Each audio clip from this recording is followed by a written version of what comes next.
જે વિદ્યાર્થી મિત્રો હાલમાં ધોરણ 10 ની અંદર અભ્યાસ કરી રહ્યા છે તેમને ખાસ આ વિડિયો સાંભળવા જેવો છે, અથવા તો તમારા ગ્રુપમાં કે સગા સંબંધીમાં કોઈ ધોરણ 10 ની અંદર અભ્યાસ કરી રહ્યું હોય તો તેમને આ વિડિયો શેર કરવા માટે મારી નમ્ર અપીલ છે કે ધોરણ 10 ના વિદ્યાર્થીઓ, એમાં જે ખાસ કરીને જે હોશિયાર વિદ્યાર્થીઓ છે તે બોર્ડની પરીક્ષા પહેલા સૌથી મોટી ભૂલો એવી કરતા હોય છે કે ભાઈ અત્યારથી જ એ ઘણી બધી જગ્યાએ કોઈ ઇન્સ્ટિટ્યૂટની અંદર કે કોઈ સ્કૂલોની અંદર કે કોઈ ટ્યુશનોની અંદર અત્યારથી જ સાયન્સનું એડમિશન લઈ લેતા હોય છે, એવું સમજીને કે ભાઈ પછી ત્યાં એડમિશન ફૂલ થઈ જશે, એડમિશન નહીં મળે.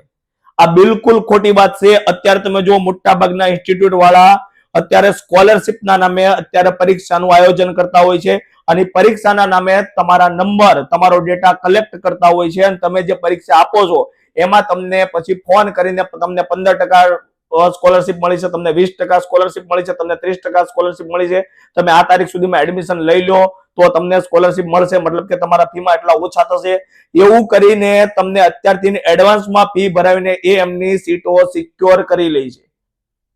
અત્યારે તમારે એ બધું વિચારવાની કોઈ જરૂર નથી. તમે અત્યારે વર્તમાન તમે 10મા ધોરણની પરીક્ષા ઉપર જ તમારે ફોકસ કરવાની જરૂર છે.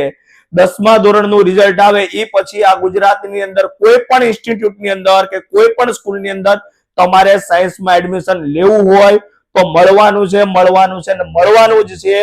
કોઈ પણ સ્કૂલ કે કોઈ પણ ઇન્સ્ટિટ્યૂટ એવું નથી કે જ્યાં સીટો ફૂલ ભરાઈ જતી હોય.